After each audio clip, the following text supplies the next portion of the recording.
6 জনকে পোড়ানো হয়েছিল। তার মধ্যে 5 জন পোড়ানোর আগে অর্থাৎ গুলি করার সময় 5 জন নিহত হয়েছিলেন, একজন জীবিত ছিলেন। এই 5 জনকে মৃত এবং জীবিত একজনকে পোড়ানো এবং আরও একজনকে হত্যার ঘটনায় সংশ্লিষ্ট এলাকার সাবেক এমপি সাইফুল ইসলাম সহ যে 16 জনের বিরুদ্ধে ফরমাল চার্জ দাখিল করেছিলাম, সেই মামলায় আজকে চার্জ হিয়ারিংয়ের দিন ধার্য ছিল। আজকে প্রসিকিউশনের পক্ষে চার্জ হিয়ারিং আমরা কমপ্লিট করেছি। ডিফেন্স সময় চাওয়ায় অনারেবল ট্রাইব্যুনাল সন্তুষ্ট চিত্তে আগামী 13 তারিখ অর্থাৎ 13ই আগস্ট ডিফেন্সের শুনানির এবং তাদের কিছু আবেদন আছে, সেই আবেদনগুলোর শুনানির জন্য দিন ধার্য করেছে। এছাড়াও আমরা রামপুরায় যে একটা মর্মান্তিক ঘটনা ঘটেছিল, জীবন বাঁচার তাগিদে অর্থাৎ আত্মরক্ষার তাগিদে কার্নিশে ঝুলেছিল একজন ব্যক্তি, তাকে গুলি করা হয়েছিল।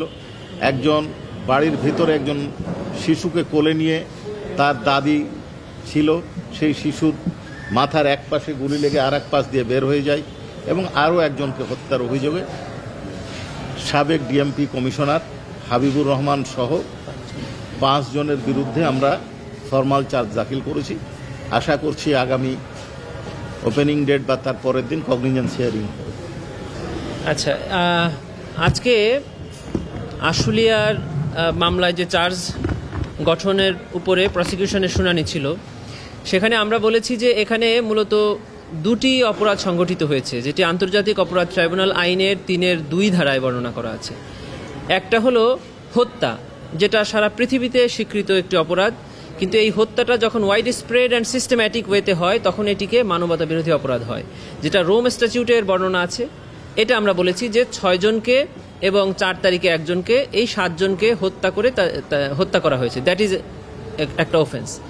আরেকটি অফেন্সের বর্ণনা আমরা দিয়েছি, সেটা হলো হত্যার পরে অথবা জীবিত অবস্থায় এই 6 জনকে যে পুড়িয়ে তাদের শরীর বিকৃত করে দেওয়া হয়েছে, এটাকে আমরা বলেছি যে এটা হলো আদার ইনহিউম্যান অ্যাক্ট, মানে অন্যান্য অমানবিক আচরণ করার অপরাধ। এটাও একটা ক্রাইমস এগেনস্ট হিউম্যানিটি। এটা রোম স্ট্যাটিউটে আছে, আমাদের এই আইনে আছে।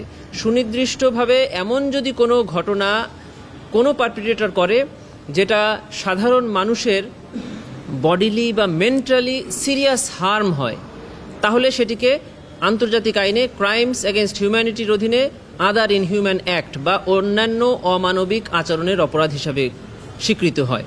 আমরা ট্রাইব্যুনালের সামনে উপস্থাপন করেছি যে একটা মানুষকে হত্যার পরে তার লাশকে পুড়িয়ে দেওয়া অথবা তার মধ্যে যে একজন জীবিত ছিল তার জীবিত অবস্থায় তাকে পুড়িয়ে দেওয়া, এটি ওই মানুষ যারা নিহত হয়েছে তারা সহ যারা সারা পৃথিবীতে দেখেছে প্রত্যেকটি মানুষেরই মেন্টাল হার্ম হয়েছে, যেটি এই আইনের একটি অমানবিক আচরণের কারণে এটি আন্তর্জাতিক আইনের মানবতা বিরোধী অপরাধ হিসেবে স্বীকৃত হবে।